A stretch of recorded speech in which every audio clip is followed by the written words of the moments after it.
Sports. If you have not followed his Triple H Horse Racing podcast, you're missing out. It's one of the best podcasts in the country.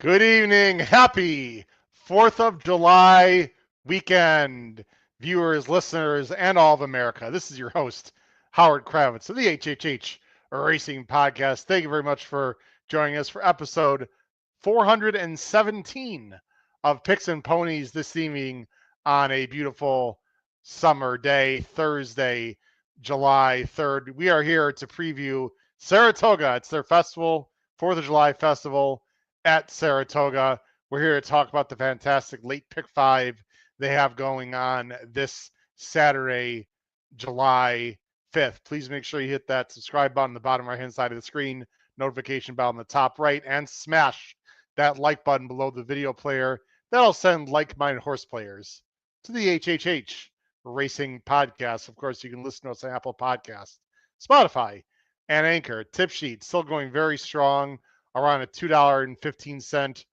ROI. Please check it out below the video player. I actually have a little bit of a surprise for everyone. I'm going to do it right now, and then I'll bring on my co-hosts, and even my co-hosts don't know about this. It's not a big deal, but I've been playing around with StreamYard and just doing a few new things. Check out the top right-hand corner, everyone, right now. Oh, look, QR code action. If you are watching, there's a QR code in the top right. And if you're not familiar with QR codes, I know most people are, you just take your phone, put it on or any camera, and just go right to there, and it will automatically give you like a little bit of a yellow sort of tag, and you just click that, and it'll take you straight to our Power Pick tip sheet, to Patreon. So check out, we're going to leave that on throughout the show. I also have some other QR codes that I'll be showing, but that blue QR code is for our Patreon, so you can subscribe to our Power Pick tip sheet. So I'm not going to leave it on the whole time, but I will leave it on periodically throughout the show. So please go ahead and take a look at that when that comes up. We've got a great website as well, hhhracingpodcast.com, where you can find out about our Saratoga only and Del Mar only Power Picks tip sheet. And guess what? I've got QR codes for that too. So we'll talk about that. Plus, we got some upcoming shows. I have also a few things to discuss. I'll do that when Pete and Paul come on here just a second. And finally, please get in touch with Adelphi Racing Club manager Matt Cuter, proud sponsor of the show, adelphiracing.com. Again, Adelphi Racing, one word.com is their website. And there again on the bottom of the screen is our Saratoga and Del Mar only Power Picks. You see the deadlines available. July 17th for Saratoga, July 24th for Del Mar. However, the meets start the week before that. We're giving everyone an extra week to sign up if they would like. Again, more information on our website. All right, let me bring on my fantastic co-hosts who are patiently waiting in the background. First, from the East Coast of Maryland, Mr. Pete Visco and the Saratoga Special and the Commonwealth of Massachusetts, ready for his favorite probably 2 months of the summer because Saratoga starts, Mr. Paul Halloran. Hello, gentlemen. Happy 4th of July weekend. How are we doing? What's up, Yeah, Jen? good. Hey, Pete. Hey, Paul. Guys, Saratoga actually started today, Thursday, as we speaking, and they're going to be racing all weekend, of course. We're going to be covering it here, talking about the Saturday late pick 5. But while I have you guys on the screen, of course, very exciting, our first ever Weekend Warriors, tip of the cap to Paul for coming up with the name. Weekend Warriors, this is our live podcast. I know we had one last week, but that was sort of an unofficial start to our Weekend Warrior podcast. There'll be mainly Saturdays. We're going to have some Sundays as well. But 4 to 7:30 on Saturday, we'll be live, and we will have live track feed at Monmouth and Woodbine. Again, that's live track feed. You can see the races, Monmouth, Woodbine. And then we will have audio for Saratoga and Horseshoe Indy, gentlemen, for their big Indiana Derby Day, which our wonderful Bet and Boozin boys covered last night, Wednesday. Check out that show.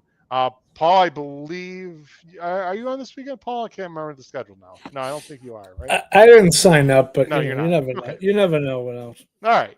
Well, we're going to have Chris. We're going to have, I believe, Matt Miller, Jackson Muniz, a few other people. So Anyway, please join us. We had over 6,000 guys, over 6,000 views last Saturday when I was in Churchill. You guys did Paul, you did an awesome job. Pete, I'm sure you checked it out as a replay. I know you were busy. Had a lot of fun. And guess who's going to be at Indiana Horseshoe, guys, covering for us? Any idea? You want to take a guess? Because you don't know. Someone in our family. Emma Roscoe. And? Kyle's gonna Oh, be Kyle. Emma and Kyle will be there. Kyle, from of course, host of Ben and Boozin, will be there. Now he doesn't have a media credential, so he will not be able to like interview jockeys and trainers unless he just busts his way in somewhere, which he's capable of doing that. He's certainly big enough, guys, to do that. I don't think anyone's gonna mess with him. Kyle's a pretty large young man. If you guys know him, what is he, 6'4" or something? Kyle, I don't know. Oof. Anyway, big boy. yeah. So intimidating. No, he's actually very nice. Anyway, he's going to be there talking about the Indiana Horseshoe, guys. That's very exciting. So while I have you guys on the screen, just one last thing before we get into the sequence. Oh, there's another one. Pete, you want to point to? Now you got to do the opposite. Can you point in the right direction? Oh, no, he Look at screwed it up. that. He screwed it up. Wrong Who did? direction. Pete. You did. No, on my screen I pointed right at it. No, but it's the opposite. When you're looking at it, when we're watching, you just point the other direction. Oh, yeah. Can I point this way? Yeah. Is Wow. that right? Oh, wow. Whoa. There we go. That's not going to get us. Fireworks. That's not going to get us power pick tipsy subscribers. Yeah, well, Anyway. that's what people like. People like a little zest with their power. to Pete's on Pete's right as we're looking, it's to his left actually. There we go. Perfect. That's the QR code, ladies and gentlemen, for our Saratoga only Power Picks tip sheet. So if you're interested in our Saratoga only Power Picks tip sheet, again, you can just take your phone, turn on the camera, cover your camera with the with the camera part with the QR code. A little tab will come up. Click that. That takes you to our website, Pete. So that's the website for our Saratoga only Power Picks tip sheet page. So please go ahead and check that out. I'm actually going to leave that on the screen a little bit for a while for people because we are talking about Saratoga. So if you're interested in the Saratoga Power Pick tip sheet, that is where the information is. All right, guys. We're also going to have a small, I don't know about a rant, Paul. We're going to reminisce a little bit about Dwayne Lukas. We deserve to talk about him for a minute or two at the end of the show. Of course, he passed away last weekend. Just a true legend. Obviously, there's been a lot of great things have been said about him throughout the week. We got some 35 comments. I'm certainly not going to show all of them. Let's recognize a few of them here. Let's see here. Rob, who was already put something in the chat, said quite chalky. Yeah, it was not chalky late, but chalky early. That's for sure. I counted 4 or 5 chalks in a row actually. John Kidzerski is here. What's up, John? Dr. K is here. Let's see. Terry Frank is here. What's up, Terry? Tanner Hawkins, guys. I met Tanner. Tanner was at Churchill last weekend. Met him and his father and a bunch of his buddies. What's up, Tanner? From Indiana. So the Hoosier State. They have their derby this weekend. What's up, Tanner? Good to see you there. Jeff Amster is here. Oh, there's a new name, guys. I believe Steve Kislow. What's up, Steve? How you doing? Happy 4th, y'all. Appreciate that, Steve. Thanks for joining the show. Let's see. Jeff is talking about losing to the Blue Jays. Ed Burke is here. Sylvain. Sylvain's here. Hi, everyone. Happy 4th of July to my American friends. They had Canada Day earlier this week, guys, by the way, on July 1st. Used to be called Dominion Day. Let's see. James is here. Brad Anderson is here. Jim Pilars is here. All right. We got a whole bunch of people here, guys. Really appreciate it. Everyone watching. Let's get to it. Let's do it right now. I'll bring it up on the screen. Late pick 5, Saturday at Saratoga. Here it comes right now. There we go.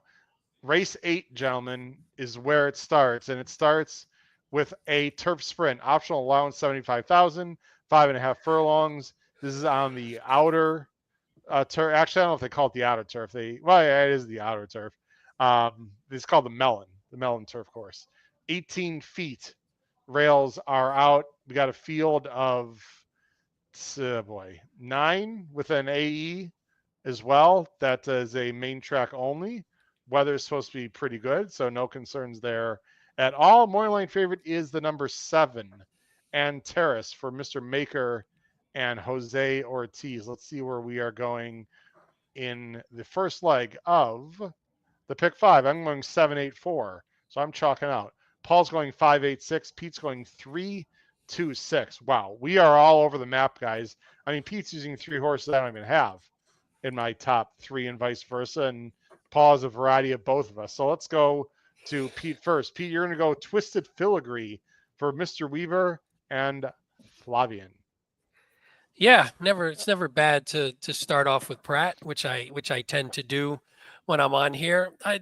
This horse at least hits the board 2 out of 2 in second at Saratoga, and same thing going the 5.5. So again, if you don't like that, if it's a little seconditis going on here. But what I liked was the horse ran well last time. Now has been off for, forget how many days that is, 6 months, 7 months or so. So you're hoping that the horse will come back sharp. I mean, there's nothing necessarily crazy in the works. But one thing I did like, this horse, if you look just at last year's results, fits pretty well with this field. Now, if there's any sort of natural progression from 3 to 4, and this horse moves forward a bit, then I think it's sort of right near the top of this field. So you're kind of taking a leap of faith that the horse will progress a bit. George Weaver, from 180 to 270 day layoff in turf sprints, 28%, 56% hits the board. So he can obviously get a horse ready off this kind of sit on the bench. So I just looking at this one where I didn't love the race, and this one stuck out as, again, if it takes a move forward and we get Pratt back again, then I think at that price, you're getting a horse that may be at the top of the field, and we're just not sure about it yet. Yeah, this horse on my second line, I'm definitely going to use him. Concerned about the layoff, but I love that Pratt and Irad, Paul, these top riders, and by the way, Tyler G not riding New York this summer in general. He is going to pop in and out once he gets healthy here, but he's riding mainly in Ellis. That gives a lot more rides to other people, Paul.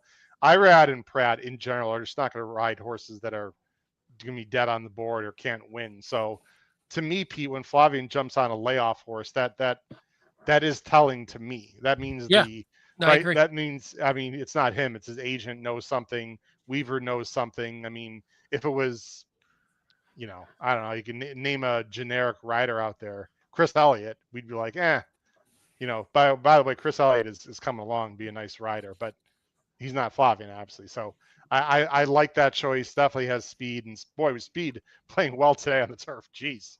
I mean, maybe just coincidental, but I mean, no one was really able to close except the Chad Brown horse in the turf race who couldn't get there. So one of the 2 Chads. Paul, you're going to go with the number 5, Step Forward, which I assume you're going to hope he's going to do exactly that. He is in for the 75, second off of layoffs. Got some. He's actually been all over the country for Mark Cassey, who had that nice stake win today, Thursday at Saratoga. He's been all over North America, actually. Yeah, I think, and I didn't have the odds, as we often don't, so I was happy to see 10-1. I don't know if you're getting 10-1 with IRAD, but so Cassey 2 off, 180 to 360 layoff is 18%, which is a good sign. I thought this horse ran pretty well in the Troy last year. Granted, it came off the turf, but this is it's funny. He's 0 for 7 on turf, but he's got turf breeding, so we'll see.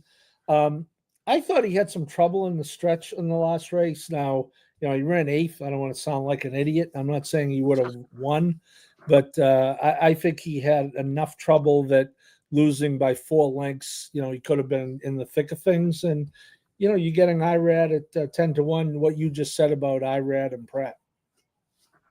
Well, it's, I mean, how many years ago would we not say this, Paul, where this is I hate to say major jockey upgrade, but I mean, Dettori. It's a major jockey upgrade right now.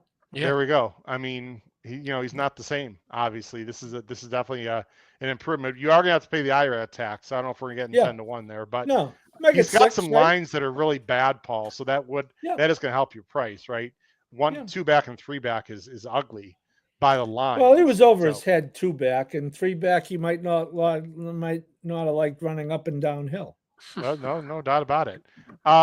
I'm gonna chalk out. Of course, I handicapped this without the morning lines, so I didn't know that Antares would be the morning line favorite here, but not by much. Look, he's just makes a lot of sense. He's second off the layoff. He's run very well. He's got tactical speed. It's Maker and Jose Ortiz. Owned by Flying P. Where have we heard that before? Flying P stable won today in their first start. If you see Flying P ownership, especially early in this meet, ladies and gentlemen, look out because they had an unbelievable year last year. Some horses not exactly coming with great form, and were somehow winning. I will just leave it at that.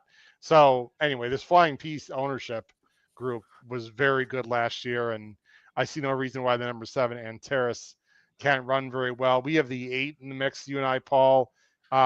Pete and Paul, I'll leave it up to you. Is there one horse that one of you would like to mention, either your second or third choice, or anything else before we move on to the next race? I thought. Oh, go ahead, Paul. You go first. Well, I was just going to say, Pete. I thought that the 6 was a little curious. That's the one I was going to say. As to why I have in my notes, Pete, why turf? I mean, the answer is, well, okay, justify. Yeah, I get it.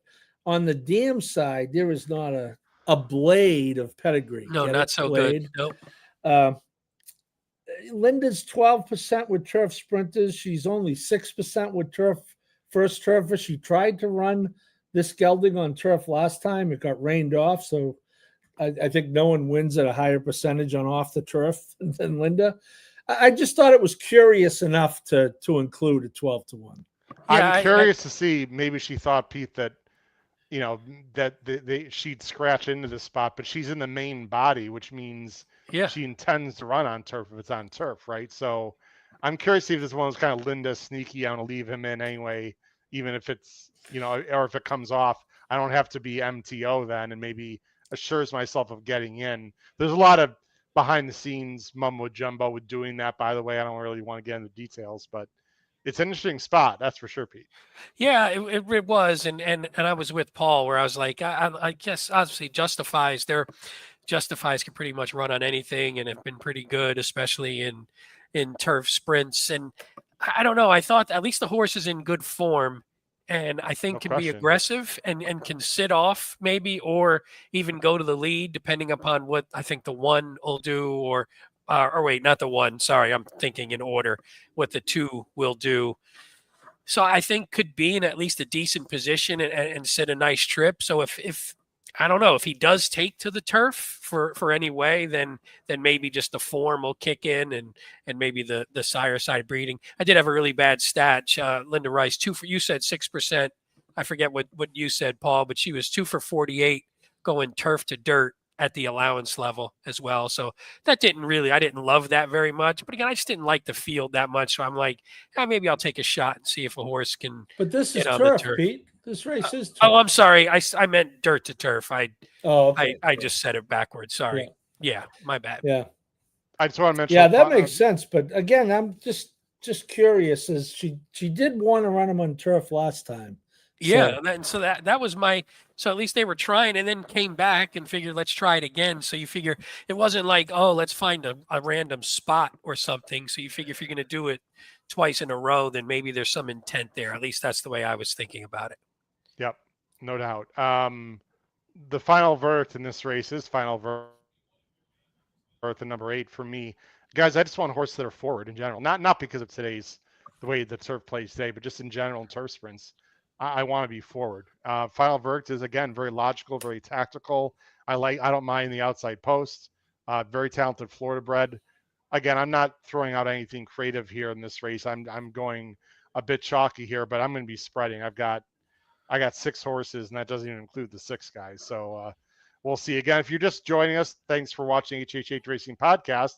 And something new you're noticing on the top right of the screen there next to Pete is a QR code. And if you go ahead, grab your phone or any camera, iPad, whatever, and you go ahead and click on that QR code, that will take you to our Saratoga only Power Pick tip sheet. I'm going to leave that up for a while, and then I'll switch it over to our regular Saturday only Power Picks. Hey, Howard, can you answer a question real quick that we got? Sure it's related to the power picks. The question from Dan Doran: whose picks are in the power picks? Maybe you can give a little background there. It's noted sort of on the website and stuff, but you can give a quick summation if you don't mind. Thank you. And Dan Doran also asked another question there. It says, is it a combo volume fix? Okay. Yep. So, Dan, I'm not sure if you're talking about our Saturday only power pick tip sheet or our meet specific power picks. We have two different things, Dan.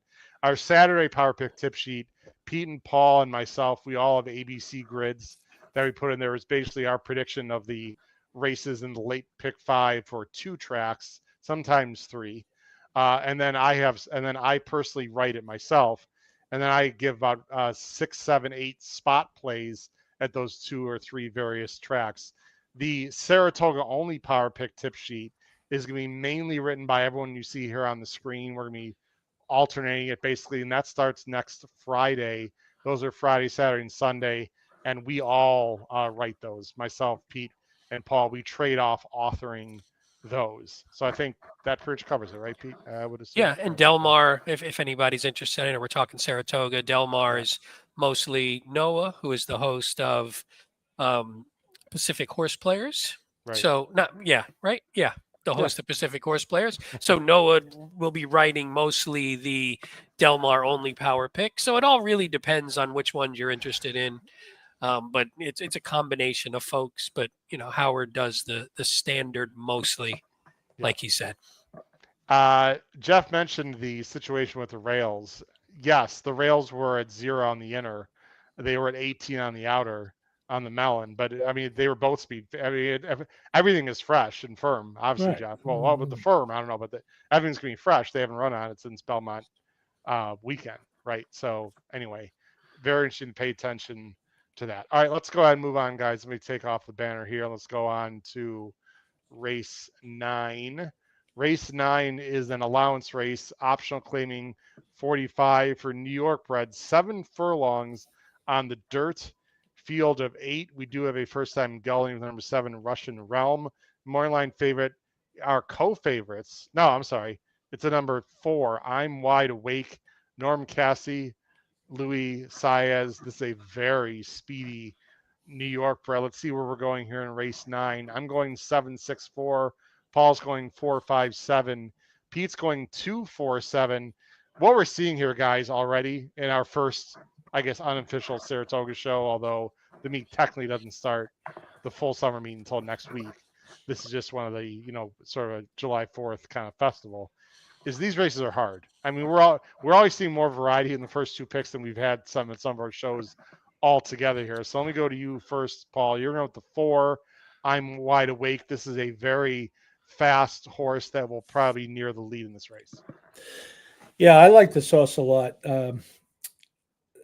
Couple of things. I just think the horse has a pace advantage in this race, and doesn't necessarily have to go to the lead. I got a feeling Kendrick's going to be a dead send with the 5 right next door. And if that's the case, I believe that this 4 can sit off. I also think the 4 could just go right to the lead. I think other than those 2, I don't think it's all that fast a race. I think one of those 2 will definitely lead. That race, the 4 comes out of 2 horses have run back. Both of them have improved their buyer. I think one was like 6 points and one was 10. You can probably tell me 7 and 10. Not bad, Pete, from memory. Nice. So yeah, I and now throw in Louis as far as the aggressive part, and I think this horse is pretty solid here. Paul, what about stretching up to 7? I have major concerns about that, especially if the 5 sends. Major concerns, Howard. Yeah. You shouldn't worry about things so much, Howard. You should relax. No. Don't have major concerns about whether the 4 can stretch out a furlong, Howard. Okay. Wow, Paul, they're very calming. Yeah, I think that's legit. But the Leo bands typically can stretch out. He's one of those sires, God rest his soul. They can run on dirt. They can run on turf. True. He ran long. I would have concerns, but I certainly wouldn't classify them as major. Okay. We shall see. 0 for 2 at the distance. You could be right. I mean, the break is huge in this race, right? I don't think I'm Wide Awake, Paul, can sit and finish going 7. especially when I have doubts if he can get 7 at all. So a lot of this race will depend on how Carmouche breaks and how aggressive he is. It is Carmouche for Linda. You'd think they're going to be aggressive. So this is going to be very interesting. The start of this race, the first 3 seconds to me are going to be absolutely huge. Pete, you're going to go with the 2. Bracciole. Of course, he's going Bracciole with Mike Lazzie riding. Lane Lazzie. Sorry, not Mike Lazzie. And what is it? Oh, look at the trainer. Gina Giglio. Wow, this is like serious Italian. And the owner. And I the mean, ownership you're here, the murdering. Gagliano Stables. Oh my goodness! Wow, You're murdering every word. But other than that, yes, it's the Italian, and us North Jersey Italians, us non-real Italian, the North Jersey ones, we call it Brajol, and that's what the Brajol, absolutely. Brajol, that's what I would call it. Actually what the announcer called it in one of the races that I watched. Okay. I don't remember if that was the last one, but Brajol, Giglio, Lazzi, and Gagliano. It's all Italian, baby. It's all Italian all day in this one. But yeah, the one thing. So I was going against hopefully what Paul said about where he didn't think there was as much speed. My hope was that the 4, the 5, and actually a horse none of us have, the 3, who's been working really quick and whose best races have been on the lead, even though some of them are with a little bit of a slower pace, but those works and a little bit of a layoff make me wonder if that one is going to go as well. So I'm looking at it going, well, if the 3, 4, and 5 go, even if time form is sort of projecting it to be like moderate, not slow, but just looks like more of a moderate pace, maybe that'll change if they all get a little crazy and start to gun out. And that's where my guy, number 2, Brajol, I just like someone he leaves himself a little too much to do. So he obviously is really going to need some pace up front. He got it last time. He was really closing late. He's improved since the trainer switch. He's just become sort of a different horse, and he's getting better and better. Now it's just the point of when you have a closer like this, you're at the mercy of the pace. You're at the mercy of how the race develops. So my hope is there's a little bit of extra distance. Now we're going to go the 7. So if it heats up, some of those horses maybe don't want to go like Paul's horse there, the extra furlong at the end. This one will be coming late. We just have to see if the win can happen, or if it's maybe – I like him as a board horse, if nothing else, but I do like him on top because I think, again, if the pace heats up, I think he's got a shot to close him down. I mean, Lazzie knows how to ride this horse, Pete, and he consistently closes. So I don't have him in the mix, but as I'm speaking, I'm going to put him in the mix. You get your run. You're going to get your run out of him. Absolutely. It's just going to be if you're coming from too far back. I'm not sure, but I guess we'll see. Guys, this race is one of these rare occasions where I disagree with the pace projector. Like you said, Pete, I see this being pretty hot. I just with the 3 now they are next to each other, and people might wonder, why is Howard bringing that up? Because when they're next to each other, chances are they're all not going to break perfectly because they are next to each other, right? There could be more bumping. It's something we don't talk about a lot, and frankly, I don't talk about a lot. But I bet if you examine it, it's true. If you have speed breaking from like the 2, 5, and 8, in theory, they're not encumbered by other speed right next to them. If you have speed breaking from the 1, 2, and 3, there could be bumping because they're all going the same speed out of the gate. You know what I mean? So like the fact that they're next to each other might be a factor. But anyway, that being said, I just love where the number 7 Russian Realm at 7-2 is going to be. First time gelding. It is a little bit of a layoff. Katie Davis is capable. She's not my favorite top rider, but she's definitely capable. Most importantly, she knows this horse well. Gargan won. How about the first time starter, guys, that Gargan had today? I can't remember to start the pick 6. I know. Serious New York bred. So Gargan's off to a nice start. I love the turn back here, guys. This horse was staked. I think this horse will make a big run, probably late. I'm hoping he's ready off the layoff. This horse feels like Brajul, Pete, but maybe more classy version. Yeah, no, I agree. I really like this version. I like this choice. I was close. Oops, I got a thumbs up by accident there. I almost was. They're all A. They were all A's to me, but I like this one too. I think you get a little bit of dirty form with the 1 1/8 races, and even in the 1 1/16, that one was on the turf. But 8 furlongs down, or mostly 8 furlongs. this horse has run well, so I think the cutback might really suit here. And again, I think if you get that pace, I really like this one too. I was surprised a little. I wasn't sure what the odds were going to be on that one. It's a little lower than I expected, actually. Yeah. I just hope that horse not too far back, and I've got He's Got It, which none of you guys have, for Flavia and Abreu. Again, I don't mind layoff line. I don't like 3 for 29. I can tell you that, but I don't mind layoff lines. These trainers are pointing to this meet. So this is one of these meets like Del Mar where I don't mind layoff lines. If I see a layoff line and a horse, coming off like a 4-month layoff and now running like January, I don't like that nearly as much as here. So I think the 6 is tactical and should be ready to go. Abreu is solid. They've got Pratt working well. So I don't like the speed in here. I'm going with more horses that are more mid-pack or closing. I'm going to use your 2, Pete. That's just my general thought. Pete, you've got the 7 3rd. The only horse we didn't really talk about is the 5, Paul, who, like you said, what's up, bro, for Carmouche and Linda. If the 4 is going, that's going to make the pretty tough for the 5. You actually have the sort of second, Paul. So tell us why you like what's up, bro. I think I'm on the other side of you on the whole pace situation. Okay. I don't think it's going to be a fast, contentious pace at all. I could be wrong. I was wrong once, but okay. Beat 3 next out winners in that last race out of 5 in a 5-horse field. I think if I remember correctly, the 2nd, 3rd, and 4th place finishers came back to win in that last one. So that at least that race has come back pretty strong, Paul. I think Paul and I have a little bit of PTSD, Pete, from the West Coast Invaders at Churchill last weekend. Not quite exactly getting the rides we wanted, and that was interesting. I'll just leave it at that. Is the word you're looking for. Yeah. All right, guys. Whoa. Oh. Wow. My daughter is in town. Our dog doesn't bark. My daughter's in town. Her dog barks. Okay. All right. Welcome to whoever the dog. By the way, Jackson Heights, the 8. I have to shout it out. I didn't. Yeah. Like What about? horse, yeah. That's a good Zilla horse, Pete. I know that horse well. You? My dad really needs a pace setup big time. Yeah, but I'll tell you, 365,000 for a horse they paid 70 for. It's a good horse. That's pretty good, right? Yeah, I was looking at it going, yeah, I guess they don't mind the coming back and claimed again. The claim would be, it's a Jackson horse. My dad will be playing, and I didn't love. No, I don't think it was claimed, Pete. I think it was just trainer switches. No, I know. I was looking at that now. Actually, yeah, you're right. It was just trainer switches. But yeah, this horse. Well, Noda had to take a suspension for beating up the horse at Saratoga in 2021. That's true. So he got 90 days, nitwit.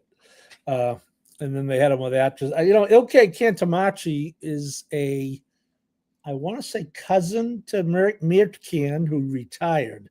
And those guys are good guys, and Ilke is doing okay. He's a good trainer. Yeah.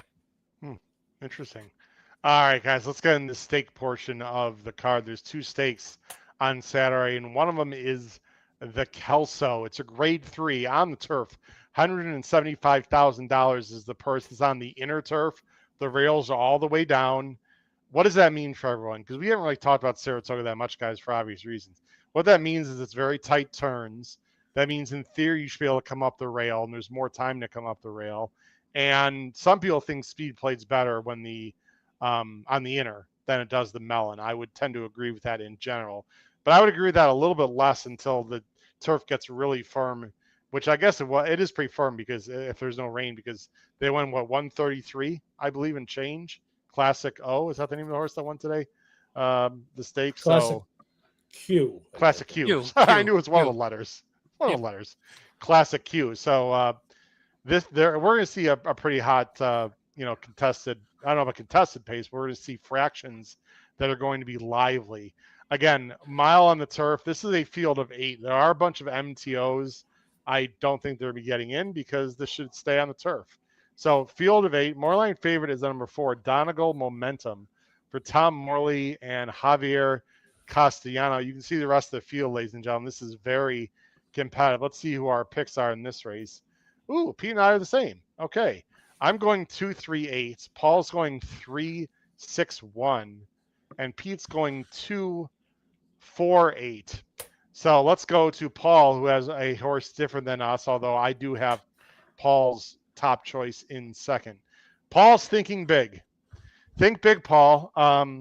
Michael Stidham, I've talked about him, trainer. Jose Ortiz, very talented combination. Very, very interesting stretch out to a mile here when he's been awesome going 5.5, although last time not so much. This reminds me of a horse named Shards, ladies and gentlemen, who is also a turf sprinter stretching out in Indiana for our friends at Crownsway Racing that we all have a piece of. So good luck to Shards stretching out, going 2 turns. Think Big is doing the same here in this grade 3, Paul. Why do you think he gets the distance and will win on Saturday at 7-2 morning line? Well, that's the key right there. You know, this Jaipur was a pretty good race. Of course, that was the race that got moved from Belmont Day to the day after. You know, this horse goes off at 6-5 and just was out of it early. Just totally missed the break. Was out of it early, and now you're going to get, if not 7-2, 3-1. I just think that's huge value. Jose, you get Jose. Ben Curtis is a good rider, English kid, I believe, but you got to say this is a little bit of an upgrade to Jose. And I think this is a very difficult race. It's a race I'll want to spread in, but for a horse that I bet at 6-5 last time, I'm certainly going to bet him at 7-2, 3-1 today. And I think he will stretch out without much difficulty. The pace projector has him up pretty close, Paul, as you can see right there. That'd be great. Third, which would be great. I don't know if he's going to be that close, but my feeling is that Stidham's going to tell Jose Ortiz to try to get out of the gate and be in somewhat position. Just because you're a deeper closer sprinting doesn't mean you're going to be a deeper closer going 2 turns, right, Paul? And I'll tell you what I like about Think Big also. I do like the fact that earlier in his career he was going 7, and he did go 1.8 miles at Keeneland. It wasn't like that bad an effort. Okay, he lost by 6.5, but he showed speed, and I just like the fact that the horse knows what a 2-turn race is. I know that might seem silly to some people, but it's not something he hasn't done before. Now, it's something he hasn't done before on turf, but what I'm saying is, in theory, he's a professional animal. He's not going to be confused by a second turn or sort of, unprofessional with his lead switches and all that. To me, that 1.8 miles dirt race actually does matter a little bit. Am I reading too much into that, or is that a positive for you that he's actually been 2 turns before? Well, I think the fact that it was on dirt mitigates it, but I understand the point. I get the point. I just don't think, this horse ran 2 really good races in the Shakertown and the turf sprint at Churchill. Now, I get it. They're 5.5, but, he's not going out to 1.8 miles here. No. He's going out to a mile, and I think positionally he could be fine. I agree with you, Howard. I mean, I certainly not expecting to be on the lead, but you would think stretching out he is going to be forward. Again, he was just out of that race last time from the first jump. So he certainly, you're not looking for that to happen. So yeah, I just think that there's really good value in a horse that was bet as heavily as he was last time. I agree. This is a very competitive field. There are a lot of horses that can win. Pete, I don't know how you felt, but I picked Intellect before I saw the morning line. And then when I saw the morning, I was like, really? Like, I thought I'd see 5-1. Like, this seems low to me. I mean, it's Chad and Flavian. This was a spot play last time, if you guys remember. This was my top pick last time in the poker, and it was just a really slow pace.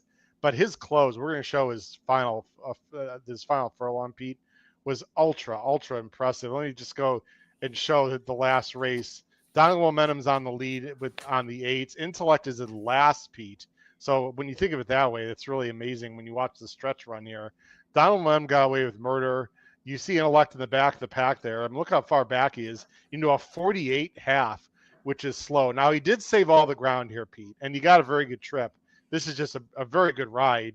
He tips out, and he just comes with this is textbook, right, Pete? Inside, outside. He makes a huge run, just doesn't quite get there, but he shows me a lot in this race. I think there's more speed in the race on Saturday. Yeah, and I mean, he's also trying to run down a good horse too. So it's harder to run down a horse who actually kicks away a bit. I mean, if Donegal Momentum was a little bit lesser or came back a little bit, I think Intellect could have even had a shot to win, you wouldn't have thought that as the race was going on where he was positioned. But yeah, I really came in under 22 in that race, Yep, like I was just going to show that. 21.9, How about I think. 21.95? Yeah. Yikes. So it was really rolling. Wow. And again, what I like, so Intellect was sprinting over in France was sprinting full. Let me look. Yeah, I think every race was a sprint over in France. Then they come back, they tried a mile and a 16th. Again, was just a little too far back.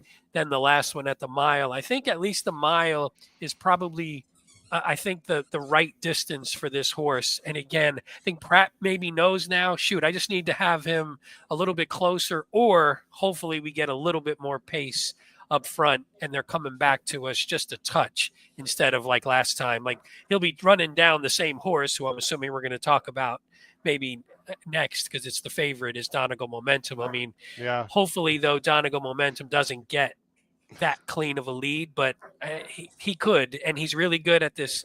He's really good at the track. He's really good at the distance. So he's a tough cookie to run down. But I think if Intellect can get into it a little bit sooner, and we're putting our trust in Pratt to do that and to make that decision.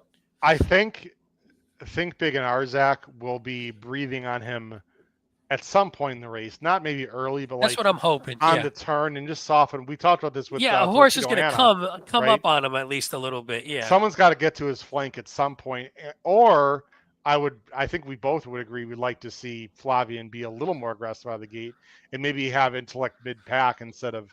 I mean, it's really hard to win American 2-turn turf races closing from the absolute back of the pack unless you're bricks and mortar and name a horse. I mean, so you got to be clearly the best, and I don't think he's clearly the best. He's definitely not he's clearly probably, the best. but he's probably on the same level. It's just trip dependent, and that's where agree. It gets a little shaky.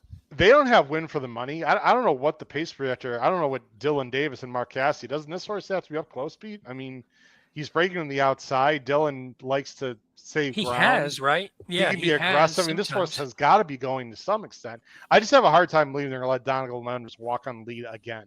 I know it's New York racing. Insert your joke here. Blah blah blah. I mean, there's got to be a little more pace here, Pete. It just feels. I hope so. Yeah, I agree. That's this horse can win too. By the way, I wouldn't rule him out. He's capable of running some big races, Paul. I mean, he won the Grade 1 Woodbine Mile. It wasn't the best rendition last fall. This horse can pop at a big number. He's coming off a layoff again. He's only 6. You've got him, or actually, Pete, you've got him 3rd. Paul, you don't like him necessarily, but I mean, he's capable of running a big race, Pete. Yeah, I just thought he's got some back class, and again, I think tactically he could be in a pretty good position. And but I think it's a tougher. It's funny you had the time form up. Arzak is the top time form early pace horse, which is not what you would think of Arzak. So that just shows in this race there's a lot of off the pace horses here. So it's going to be interesting to see how it shakes out. I wanted to show this too. This is quite amazing. The pace ratings here. I don't know if you looked at this, guys, but. Look at the late pace figure for Intellect. 130 is that's crazy. I mean, that is look how much faster he closes than everyone else in this field. I mean, a lot of these are dirt horses here, but Mountain Bear needs the next one at 105. I mean, what that tells you, ladies and gentlemen, is if there's any kind of speed in this race, and if it sets up for even a little bit for a closer, Intellect's the absolute one you want. I mean, he's by far the best closer in the race. Let's talk about Mountain Bear for a second, then we'll move on, Paul. Mountain Bear is a horse I've seen in person at Keeneland. I thought he ran well last time. Nantasket Beach, who's also in this race, came from behind and actually outclosed him.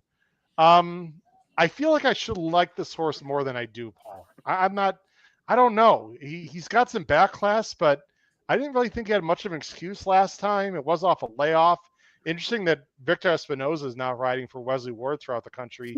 He had a winner at Woodbine. He had a winner at Woodbine last week, this combination. So nice to see Victor Espinoza getting some mounts for Wesley Ward. I don't have him in my top 3, Paul. I'm going to use him. I don't know. Convince me otherwise.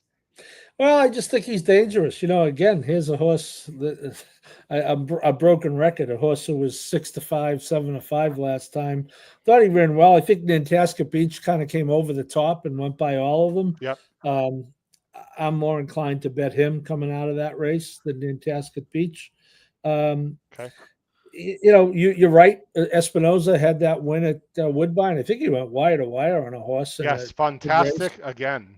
Yeah. So I think 6-1 is honestly, probably right around. I was figuring about 5. You know, it wouldn't be the bit. You got to get some kind of value, but this is a horse who ran third. You mentioned that grade 1 at Keeneland. They thought enough of him to send him. Aiden sent him over for the juvenile turf a couple of years ago. He ran a good second in that race. So, this horse has some ability and would not be a shock. And he's the type of horse, if you're playing horizontals, I think you have to have him somewhere. He just hasn't. He might have lost the knack for getting the nose down. Unfortunately, Paul. That was my 1 for 14 on the turf. Yep. That was my only concern because I've always liked this horse, but he's one of those where you're like, man, is he just going to ever put it all together and actually run by everyone? But yeah, Paul, I promise. Oh, sorry, Pete. No, you're good. Paul, I promise I'm not doing this to give you a hard time. I honestly was curious to know the stat. So if you look at what I did, you can see what I did. Wesley Ward and Saratoga in turf routes last 5 years. Ooh, yucky. 0 for 23. Wesley Ward. That's stake or non-stake. That's just turf routes at Saratoga the last 5 years. If I had seen that stat, I'd be more against him. I think he can still win this race, but that's noteworthy, Paul, to me. Yeah, that's poopy. 30% of the money. It is 30% of the money. So there you go, Pete. That'd be a stat you'd find. I didn't find that. I didn't look. That's I didn't a good look one, at right? That one. I'm going to put that one down for my little stat section. Thank you. Pete's picks on X, Thank right? you, Howard. Yes, I'm going to keep that one. How about that? One in the pocket. Wide open race, guys. Really interesting Kelso. It's going to be, we got stake horse. We got really good sprinters stretching out. It's a fascinating race. Again, on the top of the screen, I'm going to take this off. Last chance on the top right, red QR code for our Saratoga only power pick tip sheet. I'm going to take that off right now and switch it to blue. Blue now is our regular Saturday power picks tip sheet. Check that out. Not only that, guys, and we have a lot of people joining us right now. Let me just talk about one thing really quick here, and then we'll go on to the next race. And that is our show, our Weekend Warrior show coming up. Pete and Paul, I'm going to give away a discount on the power picks. How about that? On the Saturday ones, the regular ones, all you got to do, ladies and gentlemen, is watch our show this Saturday live, 4 to 7:30 Eastern, and I will give discount power pick tip sheet subscriptions. What's the discount for what? Blah, blah, blah.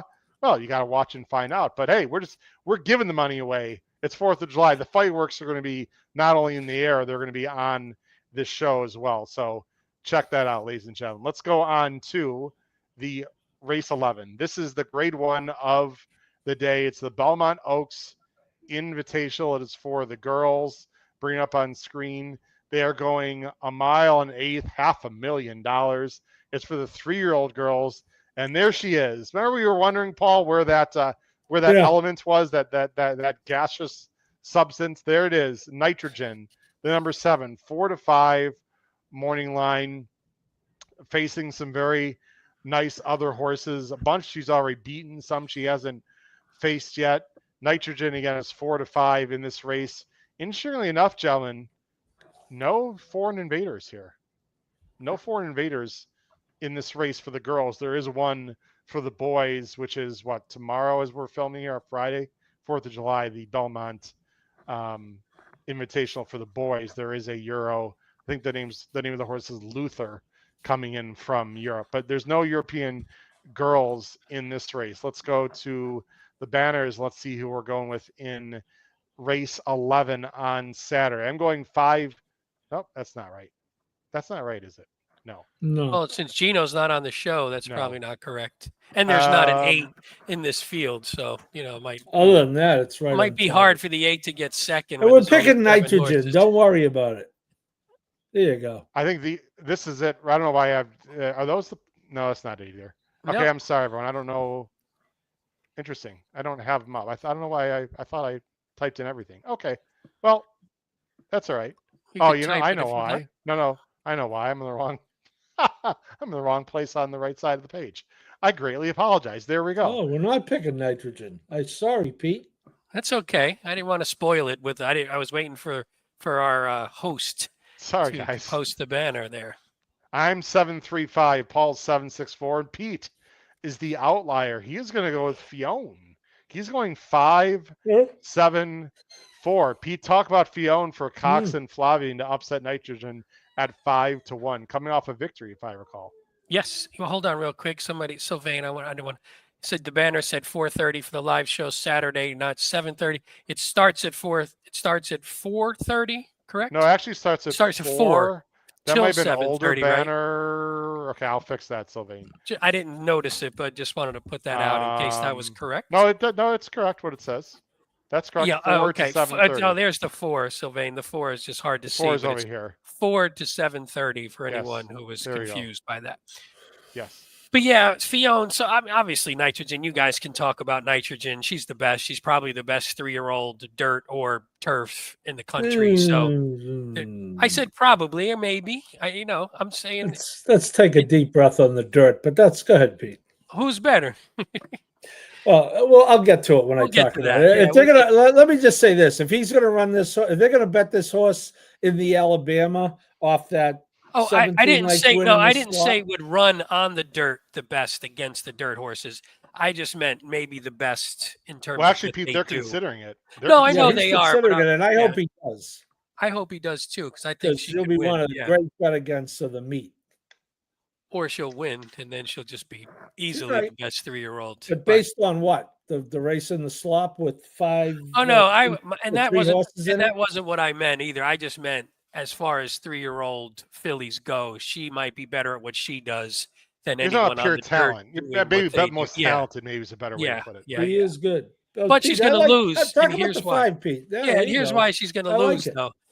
Mostly I'm just looking. I think Fionn, there's one thing that I like. Well, that's my man Pratt again, which, I'm a sucker for Pratt. So 2 back, lost to Nitrogen, came home a little faster than Nitrogen, but Nitrogen is just more tactical. So Nitrogen's generally going to get the jump on this horse. But now we go from, good jockey, nice jockeys, Machado, Giroux. I mean, Giroux is, depending on who you ask, is not a good jockey, but now we're getting Pratt. So I think Pratt can be a little bit more tactical. Pratt will know I can't let Nitrogen get away. And the one thing I wonder, so Fionn is actually won and gone and won at 1 1/8. Nitrogen hasn't yet. It may not matter, probably won't matter because she's awesome. But what if it does matter? Now you can maybe beat a 3 to 5 shot doing something that she hasn't done yet. And again, Fionn, even 2 back, she came home quicker. She just was further back and Nitrogen got the jump on her. So if that can happen again, a little bit closer, and in that last furlong, or I should say in that last 16th, maybe she has a little bit more kick than Nitrogen. And that's what you're hoping for. But again, it's at least there's a way to explain it. It probably won't happen, but I can get to it at least logically. I'm looking at the chat because I feel like I'm confusing people, but I think it's pretty established. I don't know what I said, but the show this weekend is 4 p.m. to 7:30 p.m. Eastern Standard Time. If the banners were different, then I apologize, but I thought we were good. Anyway, this is a horse that's definitely improving, Pete, and she's a nice closer. I mean, you take nothing away from her. And she got really good at the fairground. So Cox has figured this one out. She's going to need some pace to run into, obviously. Let's talk about Nitrogen, Paul. I mean, there's really not much to say. She's just been awesome. If you want to nitpick and you look at her turf figs, they really don't blow you away. I mean, all you see is a bunch of upper 80s. Now, she is winning them for fun, though, but I feel like Nitrogen the way I feel like Torpedo Anna in a way, Paul, that in certain spots, in certain situations, she will get beat at a very low price. I don't know if Saturday's going to be the day. I'm predicting it is not. But, like, I don't know what it is about it that doesn't overwhelm me. Maybe I still don't think she's facing really, her division's not that good. I don't know what it is, Paul, but she's very good, obviously. Well, I think it's fair. Javi Pack, Pete brought it up. A better favorite doing something for the first time. She's going 1 1/8 on turf for the first time. Yep. I've heard that there have been upsets at Saratoga over the years. Unsubstantiated. This is the post probably doesn't matter, but I think if you have your choice, you're not on the far outside, even in a 7-horse field. So, Hey, look, as Pete said, she could just be better than everyone, but I really like his thinking because I think this is the type of race that blows up the multis if you can beat her. So I Yeah. think the way to go about it, and I'll probably go about it, is, you know, uncreatively single her on a bigger ticket, but then play a backup ticket and try to hit it without her. Here's my thought. If Nitrogen's going to get beat, it's not by a closer. I thought Totally Justified, the number 3, who I have in second, and is a very interesting play for me underneath on Saturday, is really in a good spot here. When they go a mile and eighth, you guys know probably what I'm going to say, but everyone thinks, oh, they're going longer. It's to help the closers. Not necessarily. There's really only 2 speeds in this race, guys. It's the number 2, Opulent Restraint, with Rosario, and Saez on Totally Justified. Now, guys, if I just hit all the PPs, forget any numbers you see, and you just see Rosario in a 2-hole and Saez in a 3-hole, and I told you both of them have speed, who do you think is going to have the lead in this race? I mean, I would be shocked if Saez is not sending aggressively. I thought she ran well last time without the lead. Fiona did beat her on the square, Pete, but that was a fast pace. It was the first time that Totally Justified went a mile and eighth. I thought she ran really well. I mean, if you like Fiona, you have to like Totally Justified, in my opinion, even more so because there's less speed in this race. This is a Justify. She's getting better. She's got Saez again. She's been the distance. She's working well. I will know in the first 5 seconds, guys. I need Totally Justified to clear the 2 and then slow it down to some extent, but not so much that it brings everyone into the race. But we talked about this. You saw it today. Classic Q, who won, just sort of rolled. I'm not sure I want Totally Justified. It's actually funny how Totally Justified was sitting off Classic Q in that regret. Classic Q was on the lead. Totally Justified sat off, took the lead from, and then got run down. So Classic Q came back and flattered even that race a little bit. I am there's a lot of questions, people that are playing contests in the chat, like Terry and everyone. And I think if you're playing like a $2 mythical win place contest, Totally Justified is absolutely the horse you want in this race, because if she can get loose, the way this track might be playing, I think she's dangerous. I really like Totally Justified here, more underneath, admittedly, because Nitrogen just could be a monster or is very good. But I'm interested in Totally Justified here, guys. I see Virgin Colada a little bit with you guys, and I have her as an extreme backup also. I thought she ran well against Laurelyn, who came back to win, and I thought she had some unusually weird trips with Flavian last year. Paul and Pete, this is a talented animal for Mr. Stewart and Resolute Racing. She could jump up here too, Paul. Well, the other Chad angle to start with, but yeah, second start of the year, again, ran in the Breeders' Cup Juvenile Turf. Horse I want to talk about, if I could, Howard, just for a minute, is the 6. Please do. I think this horse is going to get lost. This horse, as a 2-year-old last year, was 3 for 4 and a loss to Lake Victoria. Right. It's probably the best 2-year-old turf filly in the world, I think, would say, right? Yeah. An impossible spot at the end of the year, across the world to run in a grade 1. And then the comeback race, I think they leave her in strictly to get a race in her. It was that Nitrogen race when Nitrogen won by $1 million in the slop. But, you know, if you toss out the grade 1 in Japan and you toss out the slop, you're looking at a 3 for 4 horse who's going to be double-digit odds. So I think this horse is very interesting at a price. I totally agree. My only concern, and I'm going to use her also underneath, Paul, my only concern is she ran well, but a lot of those were pace collapses that she rolled into. I'm not sure that's going to be the scenario on Saturday, but the talent is absolutely there. I mean, there's no doubt about it. So this is the, very interesting horse that I have underneath at Paul. That's sort of like your 6 is sort of my 3, basically. Correct. So you've got a closer. I've got a speed horse to try to get cheeky with. Pete's got a horse that is more likely than maybe R2, but and perhaps at a lower price, but maybe not. So interesting race, guys. I'm not rooting against Nitrogen unless I'm alive to a big pick 5 and I'd like to beat her. But I have her on top, so it's not poo-pooing Nitrogen. It just feels like a spot to fire away some other horses. A good race. It's a really fun nice race. Yeah. Real nice race. Agreed. Let's start out the last race, shall we? Yeah, which this is was not not such a Which good is race. not a good race. This is not a good race. This was dog No. shit. Excuse my language, everyone. It's not great, but it is the payout leg, so we got to talk about it.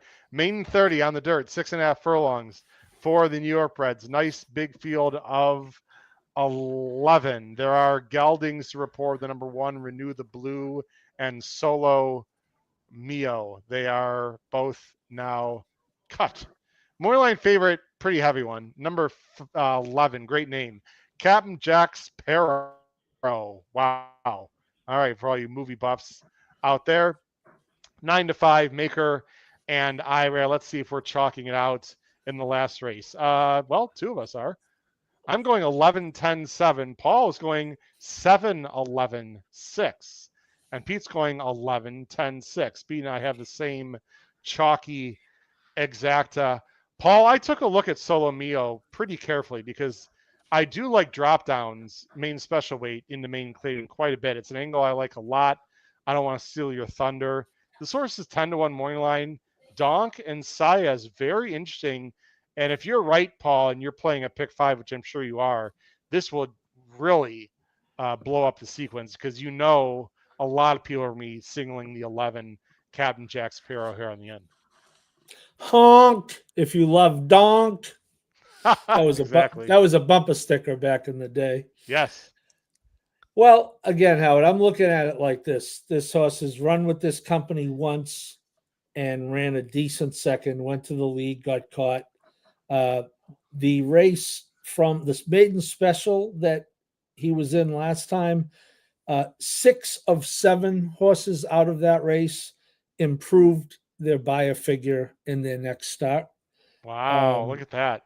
So I like that angle. Sure. And again, and you know, obviously the 11 can win, and I didn't have the odds, like I'm sure you guys didn't, but I gotta tell you, I would be so nervous. This is the type of race, if I were alive to only the favorite in the last leg, there's like a 1% chance I would hit the sequence, and maybe not. That might be overstating it. So I mean, he can win, but I'm not lining up for a 9-5 shot in this race. I hope that I'm alive enough with my ticket construction that I have the 7. I have the 7 as a B right now. So he'll be on my main ticket. I know that. I think what's most logical here, Paul, he's been working well, and tell me if you agree, is that he just sits off the number 6 all of a suddenly for Pratt, who's 0 for 9, who usually takes the blinkers off, even though he's the speed of the speed. But the way I see it, Paul, is he just sits off the 6 and goes by, and the others just aren't good enough. That's the scenario in which I see Solo Mio winning. Do you see a different way, perhaps? I think you're probably right. You're probably right. But you know how with Louis, we never know, do we? No, we don't. If Louis just says, you know what, this is a lousy race, I'm going to try to lead them on a merry chase, and if I get caught late, so be it. So just sound like a banshee, again, like a scolded cat, as our good friend David Lane likes to say. Right. Again, it looks more like. Oh, remember that the speed on the 6 has been more like at a mile, a mile and 40 last time at Finger Lakes. So again, I think you're probably right, but I won't be shocked if I have the 7 and Louis decides to ride the race like that and gets beat, I will have no problem with it whatsoever. Yeah, I totally agree. He's only had one start, and I know we talked about this, Pete and Paul.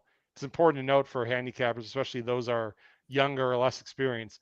This horse has only lost at this level once. Although a lot of these other horses have lost at this level several times. So I guess he's not a pure fresh face, guys. But again, he's only had one time in main claiming, and that matters to me. So I like the 7. Pete, you and I are chalking out, and I don't want to speak for you. This is the moto horse for sure. If you don't know what that means, that's the master of the obvious horse. I don't like 9-5, but boy, I mean, if he runs his last race, doesn't he win this in theory by 2 or 3? That was the thought. I mean, I'm sort of spready here, but I did land on the favorite because I just thought he looks like the best horse, and he seems to be getting better. And even in that last race, he was in last. He swung way wide, and he just couldn't get to the winner. But he was he was closing pretty strongly. And again, maybe from the 11 hole, something funky happened. So I would never, there's 0 chance I would ever single this horse. Like I couldn't go into any horse in this race and be confident enough to single. Yep. Right on the screen there, you see the 10 sort of sitting in last. The 4 behind the arrow is the 10 on Saturday, Kings and Queens. I'll just let it roll through and you can talk about it, Pete. Yeah, and it's nothing too crazy. You just watch the horse just eating up ground, and then watch when they hit the turn, has to swing. You know, the running line says 8 wide, which looks about right because watch right here, has to just sort of swing way out there, and then just can't get there. The horse on the lead, the horse on the lead sort of kicks away just enough or has enough left in the tank just to hold this horse off, but I thought he was coming late. And again, if he has any sort of, and that was Irad. So that was Irad's first time up. So again, now Irad maybe has a feel for the horse and is like, yeah, you know what? I should probably get the horse involved just a little bit earlier so we don't have to do that again. And if he does that and he can run back to that figure, then this horse is pretty much head and shoulders above the field, which is why he's 9-5. The more I think about it, the more I'm probably not going to have the 10 in the mix, to be honest, because I don't think the 10. I don't see how the 10 beats the 11 and some of the other ones. I'm probably going to move up the 7. I'm probably going to go 11, 7, 10 is what I should have had on the screen. My first thought, Paul, you're shaking your head. Maybe it's because the reason I'm about to say.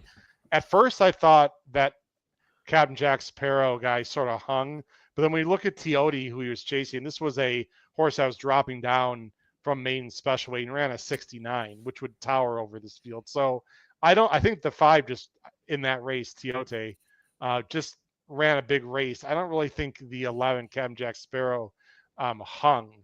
Any thoughts on that comment? Either one of you? Maybe you. Yeah, I like them. I'm glad you showed that. I like this horse less, other than the fact you guys like him, and I respect your opinion. Teote came back with a sparkling 15-length loss in his next race. 5 of the 6 horses in that race, the race you showed last time, their buyers have regressed in their next start.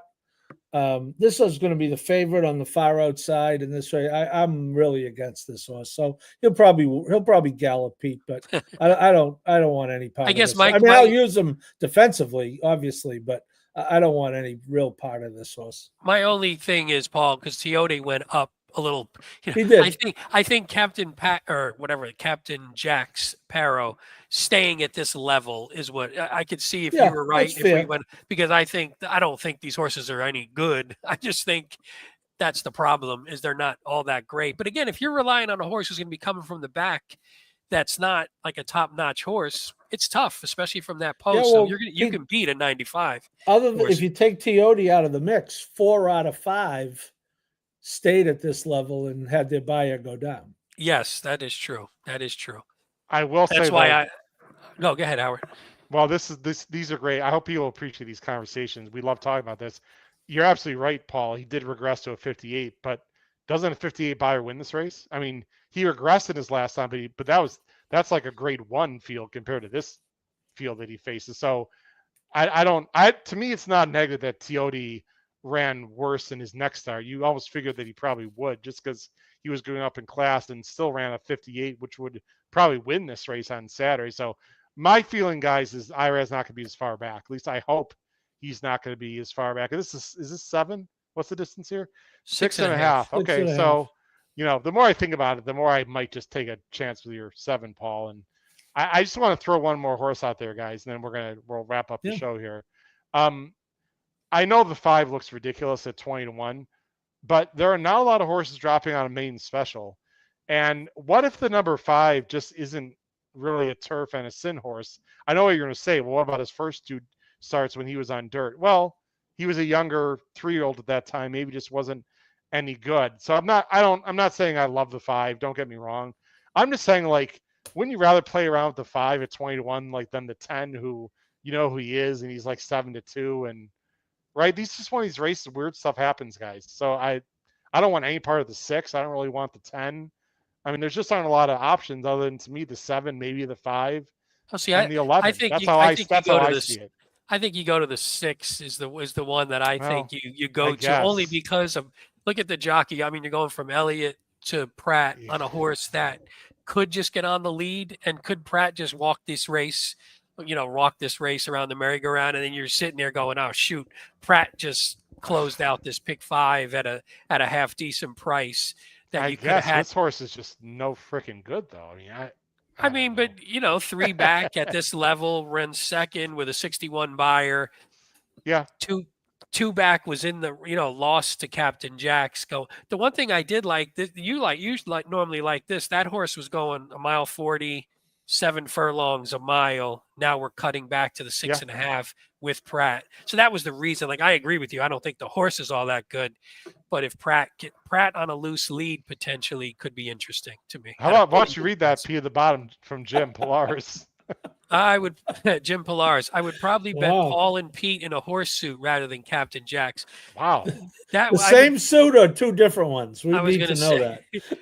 Which one of us is the horse's ass? I assume that would be both me. Will be fighting. I don't, for sure, Pete. Depends who you ask, Paul. So I'm assuming we'll be running backwards most likely. If Jim, I suppose now is the bad time to tell you that I would probably single the 11 in my pick 5 and spread elsewhere. But anyway, I get it. It's gonna be very interesting, but the 11 is going to be 7-5 and pay the lowest pick 5 of anyone. I mean, clearly. So if I play a caveman, I'm going to hopefully have like 5 horses in this race to be covered, and hopefully I can go skinny elsewhere. Well, let's talk about the best bets, shall we, guys? Let me first go to Paul. Paul's best bets, very simple. He's going to play double in race 10. He's going to go 3-6 with 7. Please explica, por favor, Senor Halloran. Well, I like that's the turf horse. Think Big. Yeah. And also throwing in Mountain Bear, as I talked about him, I think the price is going to be right. And then it is into nitrogen, so those would not be $2 doubles. Right. So you would Dutch that. You'd play the 3-7. Yeah, I'd play more with the. Yeah, I like the 3. I like the 3 a lot. Think in that Big. Race. I do too. I trust Mike Stidham that this horse can stretch out. I'm of all the horses, I usually mention this once a show, guys. Of all the horses I'm interested in running and how they do in this pick 5, I think it's Think Big in the Kelso. Even though I want Intellect to win, but that's why I'm interested to see what happens. Pete, you're gonna go race 8, very simple, and play a win bet on the 3, and then race 10, a win bet on Intellect. Who's the 3 in race 8? That is Twisted Filigree. There you go. 6-1. Yeah, I just didn't like that. When I went through all, I always say this on here, I usually bucket everyone into A, Bs, and Cs, basically. And I had a lone A in that race. I just didn't like anyone all that much. So when I landed on the 3, I figured seems like a solid win bet. And then, I really like Intellect, and Paul really likes. That just shows how tough that race is. But I think you could make really strong cases for a few different horses in that one. I'm going to play a late pick 3 for $1. Sorry, for 2. I'm going to spread in the Kelso. Probably not enough. I'm going 2, 3, 5, 8. I'm going to take a chance. I'm curious to see what people would say. We're not going to be on long enough to get long conversation, but I'm spreading in the nitrogen race to try to beat her in general, using a whole bunch of horses, 3, 4, 5, 6, 7, including Mayday Ready, Paul, that you mentioned, and then single Captain Jack's Pero, because Captain Jack's Pero is going to be a higher price than nitrogen. So to me, and I'm not sure Captain Jack Sparrow is less likely to win the nitrogen, in my opinion. So you could disagree with that at home, ladies and gentlemen, but that's my opinion. So, and I think the value will be more trying to beat nitrogen than trying to beat the 11, in my opinion. So it's a $40 play for $2. And I mean, I could throw out nitrogen too and just take a chance, but if I really were to play it, I'd probably play nitrogen only, like 2, 3, 5, 8 with 7 with 11 for like $10, and without nitrogen for like 2 or 3. I mean, that's Dutching the pick 3. And that's then there's probably the way to do it. Yes, and then there's the win bet, on Intellect in. And that pick 3 would cost $80 if you throw in the Paul and Pete horse combo in that last race. So I'll put you guys. You double it to 80 if we're in, if we maybe get in 120 if it's 2 different horse suits, Pete. Oh, that's true. That's true. Would they be coupled, Paul? Would that be a coupling? Coupled entry? Oh, that's right. It's New York. It'd have to be coupled. Yeah. We couple. Yes. There you go. Guys, let's just quickly, we're coming up here on 75 minutes for the show. We greatly appreciate everyone watching. I'll just go through quickly peripherals and we'll talk about Dwayne. Again, we got a big weekend show, 4 to 7:30, 4 o'clock to 7:30 Eastern, Weekend Warriors episode 1. There will be discounts on our Power Pick tip sheets. Check it out. A lot of talent on the show. Kyle Roscoe will be live at Horseshoe Indy. We're going to be covering Horseshoe Indy and Saratoga with sound and live video feed for Monmouth and Woodbine. That's going to be happening all summer long.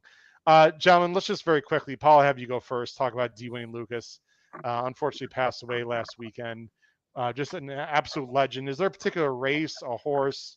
I did not have the pleasure of meeting Mr. Lukas. I'm not sure if you did in person, Paul, but just any quick anecdote you'd like to share with everyone. I could tell you a funny story real quick. I've been around him a little bit, not a lot, but in the later years, not the earlier. I would encourage everyone to read. Jay Privman wrote a phenomenal piece in the DRF because, as everyone, Dwayne has kind of been like everyone says, like everyone's grandfather the last, 10, 15 years. But, don't mistake the fact that in his prime, he could be a real horse's ass.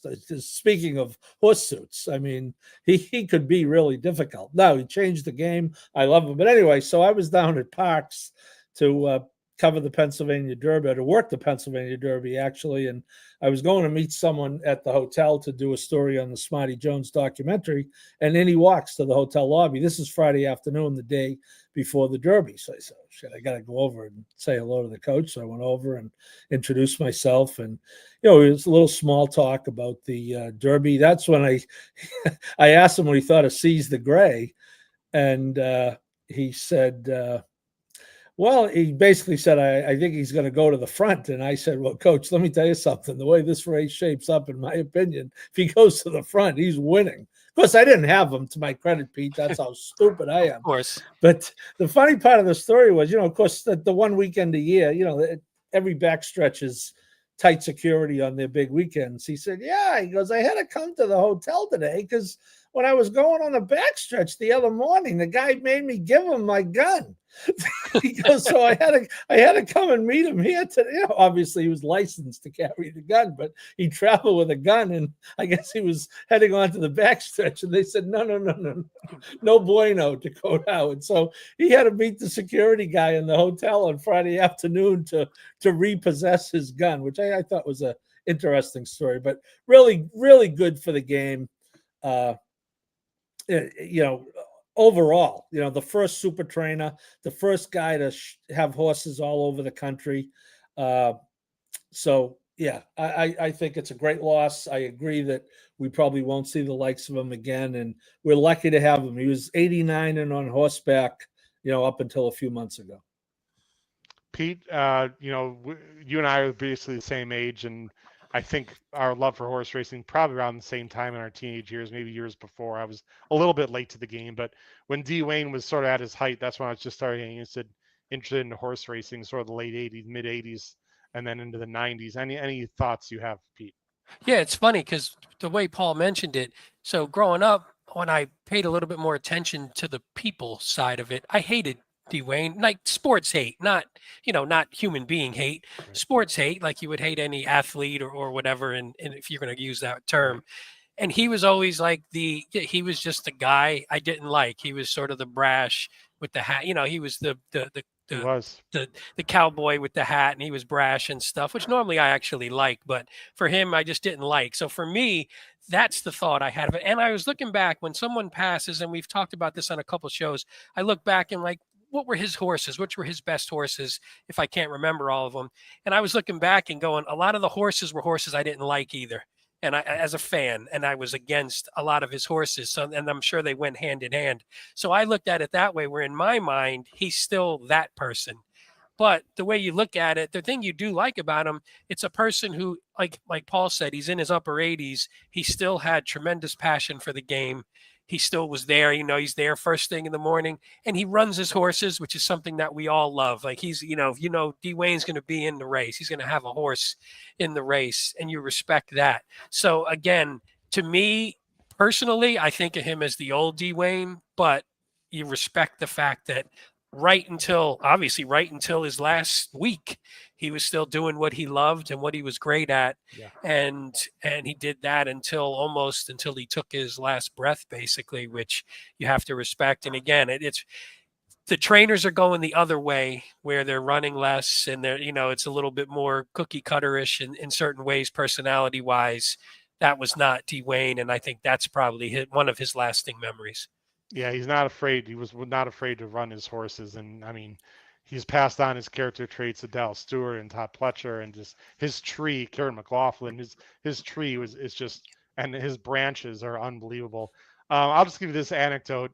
When Winning Colors won the Derby of Philly in '88, I was a sophomore in high school. I really wasn't into horse racing at that time. I watched the Derby, but I didn't really know about that much. But then there's a horse. You got to take off, Paul? Oh.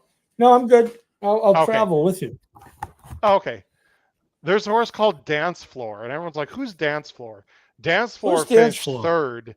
Dance Floor finished third in the Kentucky Derby and was owned by a gentleman named MC Hammer.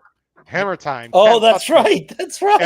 And I was those are the years, I was late high school, early college, and liked MC Get Hammer, your like a parachute lot of pants people. on. Yeah, of course. I absolutely had parachute pants. And that's how I sort of got to know Dwayne, guys, through Dance Floor, who was a popular horse in 91, 92, because MC Hammer and his group owned him. And that's when Little E.T.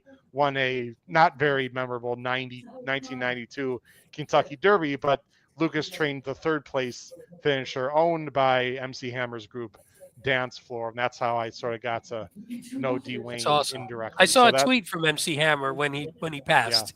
Yeah, I saw that he tweeted about, which you don't hear from him much these days. So, yep. R.I.P. Rest in peace. Dwayne Lukas touched a lot of lives. He will be greatly missed. Gentlemen, it's been a lot of fun. On the flip side of that, it's 4th of July weekend. So I want everyone to have a wonderful 4th of July with your family and friends. Try not to blow your fingers off with fireworks or do anything stupid. All you youngsters out there, be safe, have a lot of fun.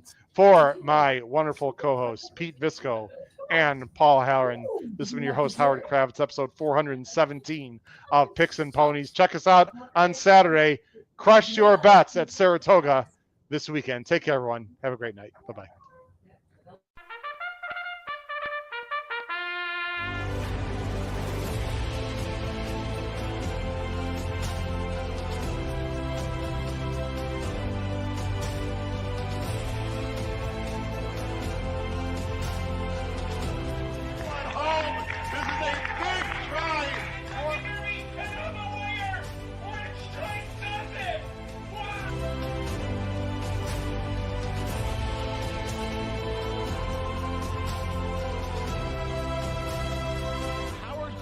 If you have not followed his Triple H horse racing podcast, you're missing out. It's one of the best podcasts in the country.